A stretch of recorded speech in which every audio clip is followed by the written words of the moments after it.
हमारे माइनॉरिटीज के साथ नाइंसाफी हुआ, ये हम जानते हैं, टीआरएस सरकार जानती है। Honorable Speaker, sir. So the issue which I am raising right now is pertaining to Minority Welfare Department, sir. So the Minority Welfare Department funds are not been getting released, sir, due to which the minorities are facing very hardship, sir. Sir, through you, firstly, sir, I request the Honorable Finance Minister Saab, the Minority Welfare Department Minister Saab to please call for a meeting, sir, so that we could mention, sir. Sir, firstly, sir, when I say about Minority Welfare Department, sir, the RTF, the budget allocation is 336, sir. So BRO's issues are 118. The actual budget requirement is 431. Additional budget which is required is 195.49, sir.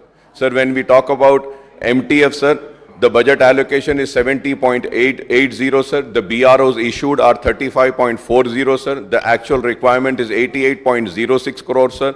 The additional budget required for clearing is 17.26 crore, sir. Sir, for the overseas scholarship, sir, I'm just finishing, sir.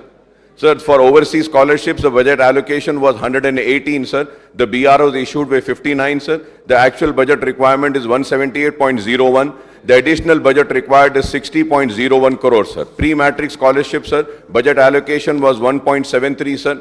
But actual releases are only 5 crore, sir. The Honorable CM has assured in this House that the minorities will be treated on par with SCs and STs, sir. SCs and STs are being given the pre-matric scholarship, but the Muslim minorities are not been given, sir. The Shadi Mubarak, sir, budget allocation is 450, sir. BRO's issues are 450. Actual budget requirement for clearance of Shadi Mubarak scheme is 750 crore, sir. The इमाम मौजनों की तनख्वाह sir March के महीने से नहीं आई, कल से दे रहे हैं सर, जुलाई तक भी नहीं आई है। 10,000 एप्लीकेशंस दिए हैं, 7,000 पेंडिंग है, उसको भी दीजिए। ओवरसीज स्कॉलरशिप सर 21 से अब तक नहीं आई है, उसके लिए भी मैं कहूंगा कि उसको रिलीज करिए। ऑनरेबल स्पीकर साहब, you will be surprised and shocked, sir, you will be surprised and shocked when I say that कि आरटीएफ और एमटीएफ में 2014 से लेके अब तक सर, अब तक पैसे रिलीज नहीं करे। 14 और 18 के वेव कर दिए, 18 से लेके अब तक नहीं दिए। 2015 में 1.5 लाख दरखास्तें आए लोन के लिए, और वो लोन के दरखास्तें आने के बाद 2014 से लेके अब तक एक पैसा नहीं दिए सब माइनॉरिटीज को लोन। तो अगर ऐसे हालात रहेंगे तो मुसलमान किस तरीके से हुकूमत के साथ आएंगे? हम तनकीद करेंगे, लेकिन तनकीद बराए तामीर, बहुत अच्छी बात है। जमहूरियत का यही खूबी होता है, तनकीद होना चाहिए लेकिन बराए तामीर होना चाहिए। सिर्फ सरकार को तनकीदों का निशाना बना दो, जो मन में आए कह दो, वो ठीक बात नहीं है। हमारे दूसरे मित्र ऐसा कर रहे हैं, लेकिन अकबरुद्दीन साहब ने जो बात कहा है उसको हम मानते हैं।